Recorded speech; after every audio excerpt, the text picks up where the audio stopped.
The moment I learned the truth, something inside me fractured. It was not the kind of pain that explodes, it was the kind that settles in quietly, suffocating everything else. My husband, my partner of 15 years, had slept with my sister. The words alone could have been a headline, but they were my reality, echoing in my mind every time I looked at him, every time I saw her name flashing on my phone. I did not scream. I did not confront. I watched. I listened. I let the silence become my shield. He came home late that night, keys jangling, the same routine as always. I studied his face. Searching for guilt, for a flicker of remorse, he smiled, asked about dinner, kissed my cheek. I answered with the same calm he expected, but inside, I was cataloguing every detail, every lie. My sister's voice, once a comfort, now felt like a knife twisting deeper. She sent me messages, photos of her new apartment, invitations to brunch. I replied with polite words, never letting on that I knew. I wondered if she could sense the distance growing, or if betrayal had made her blind to everything but her own desires. I started gathering documents, the deed to the house, tucked away in the bottom drawer, bank statements, insurance forms. Anything with my name or his. I researched quietly, learning about property law, about what I could do without raising suspicion. I memorized the steps, rehearsed the conversations I might need to have with lawyers, with banks. Each night, I lay awake, replaying every moment of our marriage, every family dinner, every laugh shared between my husband and my sister. The memories became weapons, cutting deeper each time I remembered how easily they had both lied to me. At work, I smiled and nodded, pretending everything was fine. My colleagues asked about my weekend, about my family. I told them what they wanted to hear, never letting the truth slip through. I became an expert in pretending, in compartmentalizing. The pain, I learned to observe, to notice the smallest changes in my husband's behavior. The way he checked his phone, the way he lingered in the shower, the way he avoided looking me in the eye when he thought I was not watching. Each detail became a piece of evidence, a reason to keep going. I did not cry, not at first. The tears came later, in the quiet moments when I was alone, when the weight of it all became too much. But even then, I refused to let the pain define me. I made a plan. I would not confront them. I would not give them the satisfaction of seeing me broken. Instead, I would take back control. Piece by piece, I started the process of putting the house in my name. It was not easy. There were forms to fill, appointments to schedule, questions to answer. But I did it, step by step, never letting on that anything had changed. I changed the locks one afternoon while my husband was at work. The locksmith asked no questions. I watched as the old keys became useless. As the new locks clicked into place, I felt a strange sense of power, a quiet satisfaction in knowing that I had done something for myself. I stood in the hallway, listening to the silence, and realized that this was the first step toward reclaiming my life. That night, when my husband returned, he did not notice anything different.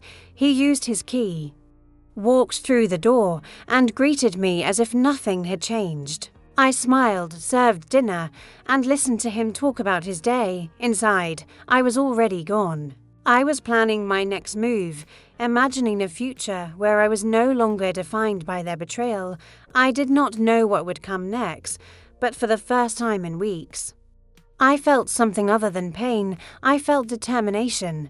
The story was no longer about what they had done to me. It was about what I would do next.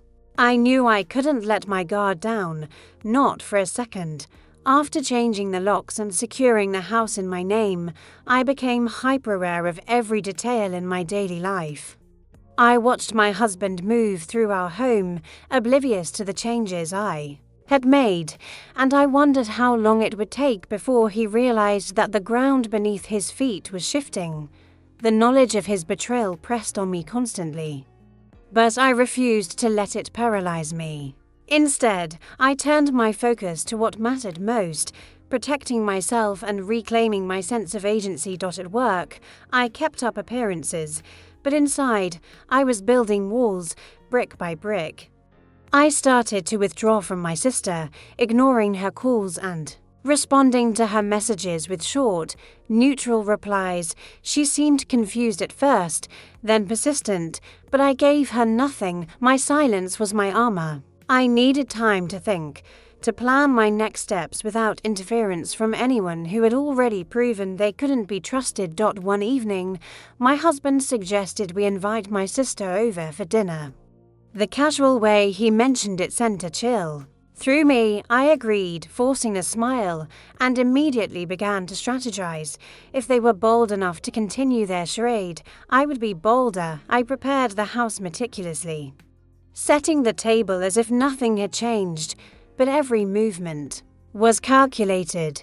I wanted to see their faces together, to watch their interactions with the knowledge they thought I didn't have.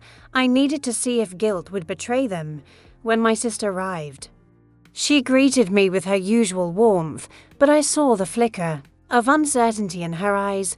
My husband played the perfect host, pouring wine and making small talk, but I noticed the way his gaze lingered on her just a moment too long. The air was thick with unspoken words, and I felt a strange satisfaction in knowing more than they realized. I asked questions, watched their reactions, and catalogued every nervous glance, every forced laugh. The dinner was a performance, and I was both the audience and the director. After she left, my husband tried to wrap his arms around me, but I stepped away, pretending to be tired. He didn't push. I wondered if he sensed the distance growing between us, or if he was too wrapped up in his own secrets to notice. I lay awake that night, replaying every moment of the evening, searching for cracks in their facade.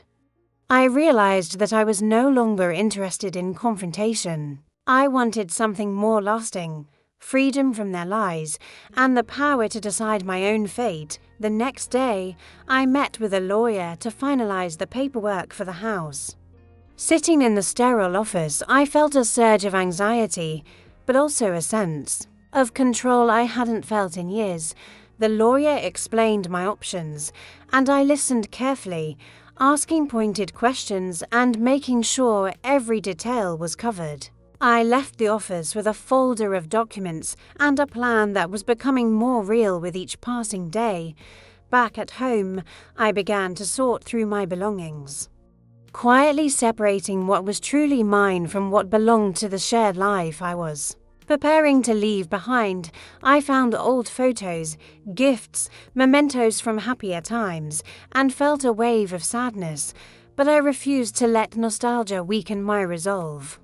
Every item I packed was a step toward a future I would build on my own terms. My husband noticed my mood shifts but attributed them to stress at work. He offered to help, but I declined, keeping my distance. I could feel the tension mounting, the space between us growing wider with each passing day. My sister continued to reach out, her messages becoming more insistent, but I ignored her, determined not to give her the satisfaction of an explanation. As the days passed, I became more certain of my decision. I was done waiting for apologies that would never come, done hoping for a reconciliation that would only reopen old wounds. I was ready to move forward. Even if it meant leaving behind everything I had once held dear. The pain of betrayal was still there, but it was no longer the center of my world. I was taking back control, one deliberate step at a time. The chapter ended not with a confrontation, but with a quiet resolve. I stood in the doorway of my home, the new keys in my hand, and realized that I was no longer afraid of what came next. I was ready to face whatever the future held, on my own terms. There was a strange calm in the days that followed. I was living in a house filled with secrets, but I no longer felt powerless. My actions had shifted the balance, even if no one else knew it yet. I started to see patterns in my husband's behavior that I'd missed before, small absences, half-truths, the way he would check his phone and then look away, as if afraid I might catch a glimpse of something forbidden. I watched him closely. Not out of jealousy, but out of necessity. I needed to understand the full extent of what I was up against. My sister's persistence grew. She sent more messages, left voicemails, tried to arrange meetings. I kept my answers brief. Never giving her the opportunity to explain or confess, I wondered if she felt guilt or simply feared exposure. The silence between us became a wall, and I could sense her growing frustration. She was used to being the center of attention, to having me as her confidant. Now she was on the outside. And I knew she hated it. One afternoon, I received an unexpected call from my mother. She wanted to know why I hadn't been in touch, why I seemed distant. I could hear concern in her voice, and for a moment, I almost broke. But I held back, unwilling to drag her into the mess that was unfolding. I told her I was busy with work, that everything was fine. The lie tasted bitter, but it was necessary.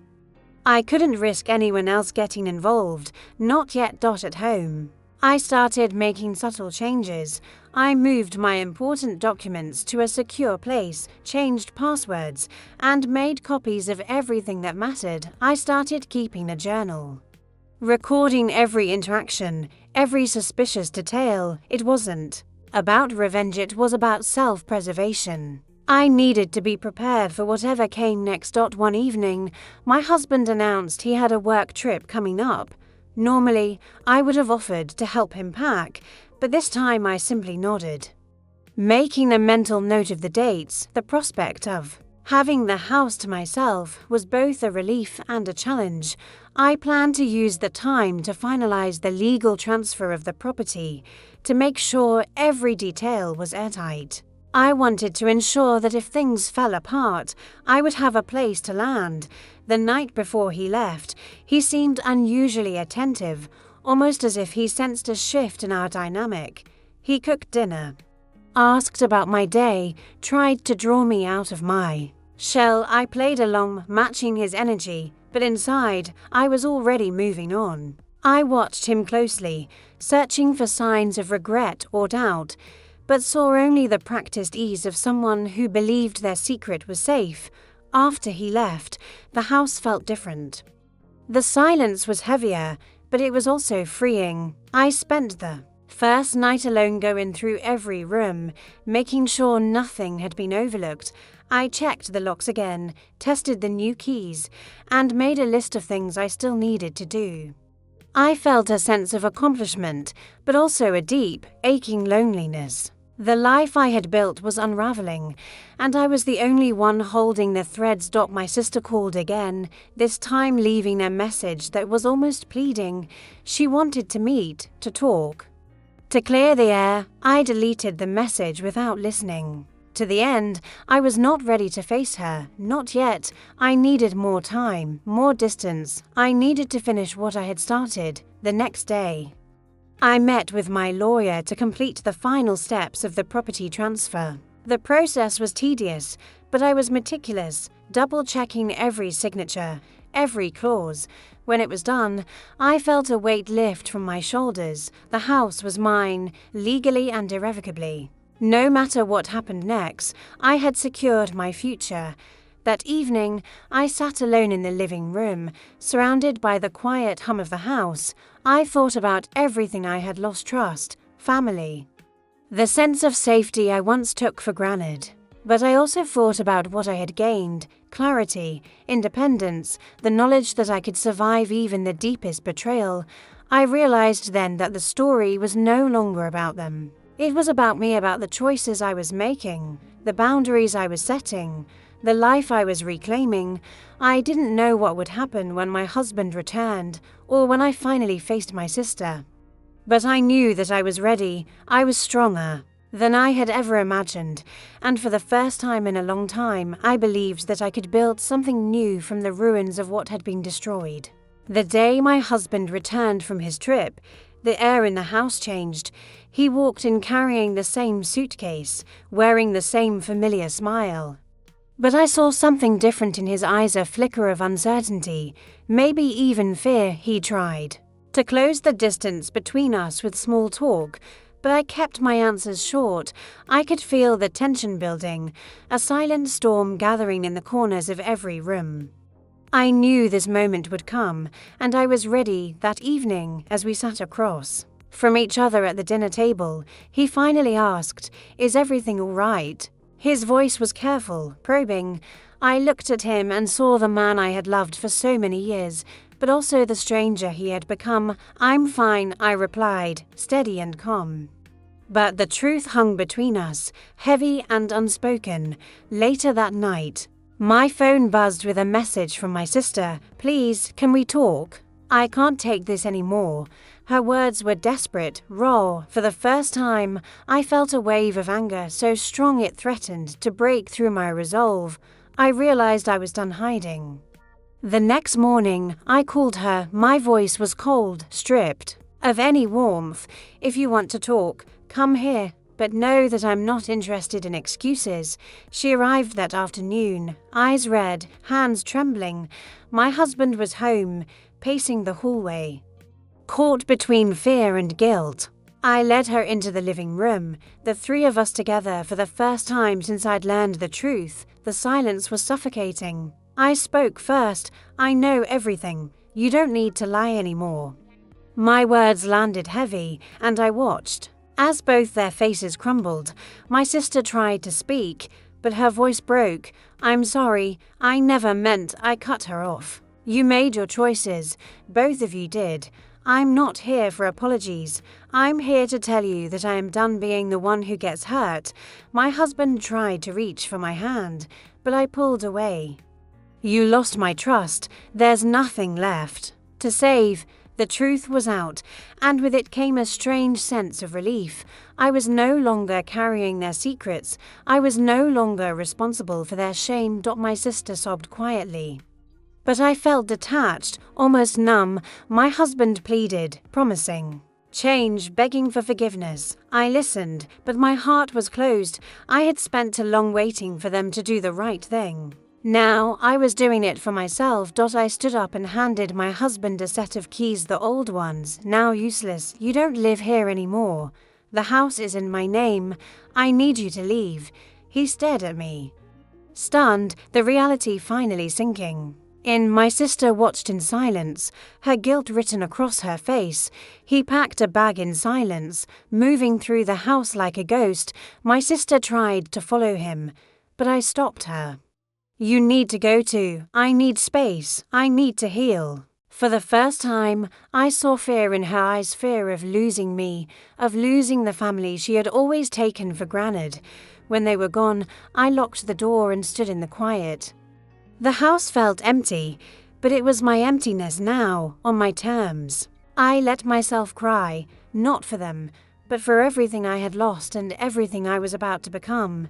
That night, I sat alone, surrounded by the echoes of old memories. The pain was sharp, but beneath it was something new, a sense of freedom, of possibility. I realized that the confrontation had not broken me. It had set me free. I was no longer defined by betrayal. I was defined by my own choices, my own strength. The storm had passed, and I was still standing. The future was uncertain, but for the first time, it was mine to shape. The first days alone were raw and uncertain. I woke up to silence, the kind that exposes everything you've been avoiding. There were no messages from my sister. No footsteps echoing down the hallway, no familiar voice asking about my day. I moved through the house, aware of every object, every memory, every scar left behind. But this emptiness was different. It was not a void, but a canvas. I was free to decide what would come next. For a while, I let myself feel everything. The anger, the betrayal, the grief. I allowed the tears to fall when they needed to. And I stopped apologizing for my pain. I understood now that healing was not about erasing the past, but about accepting it, learning from it, and refusing to let it define me. Each day, I reclaimed a little more space for myself, rearranging rooms, clearing out drawers, making decisions that were mine alone. My mother called again. This time, I answered. She heard the change in my voice, the steadiness I had fought. So hard to find, I told her the truth, not every detail, but enough to make her understand that things were different now, that I was different. She offered comfort. But I realized I no longer needed permission to move forward. I was making choices for myself, not out of spite or anger, but out of a quiet determination to live honestly. There were moments when the loneliness pressed in, when I questioned whether I had done the right thing, but each time doubt crept in. I remembered the woman I had been, the one who waited for apologies, who tiptoed around the needs of others, who let betrayal shape her sense of worth. That woman was gone. In her place stood someone who had faced the worst and chosen not to break. I started to rebuild my life, not with grand gestures, but with small acts of courage. I reached out to friends I had neglected, reconnected with passions I had set aside. I walked through the city, letting the rhythm of strangers remind me that I was not alone. I found comfort in routines, in the simple act of making coffee, reading a book, opening the windows to let in fresh air. Each day, the house felt less like a monument to loss and more like a place of possibility. One afternoon, my sister sent a letter. She wrote about regret, about choices she wished she could take back. She asked for forgiveness, not expecting it, but hoping for it. I read her words and felt the old pain resurface. But I also saw the distance I had traveled. I realized forgiveness was not something I could give for her sake, but for my own. I wrote back, not to erase what had happened, but to release its hold on me. I wished her well, and in that act, I felt another weight lift. My husband tried to contact me, to messages, calls, even a letter left at the door. I read his words, filled with apologies and promises, but I did not answer. I understood now that some doors, once closed, should remain that way. I was not angry anymore. I was simply done. As the weeks passed, I found a new rhythm. The pain became a memory, not a sentence. I learned to trust myself again, to make decisions without fear. I discovered strength in solitude and joy in the freedom to choose my own path. The house, once a battleground, became a sanctuary. I did not know what the future would hold, but I was no longer afraid of it. I had faced betrayal and loss, and I had survived.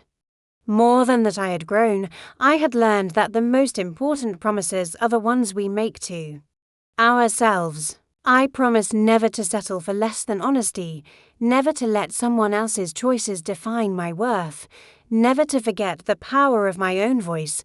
Standing at the window one morning, sunlight streaming in, I realized I was at peace, not because everything was perfect, but because I had chosen myself.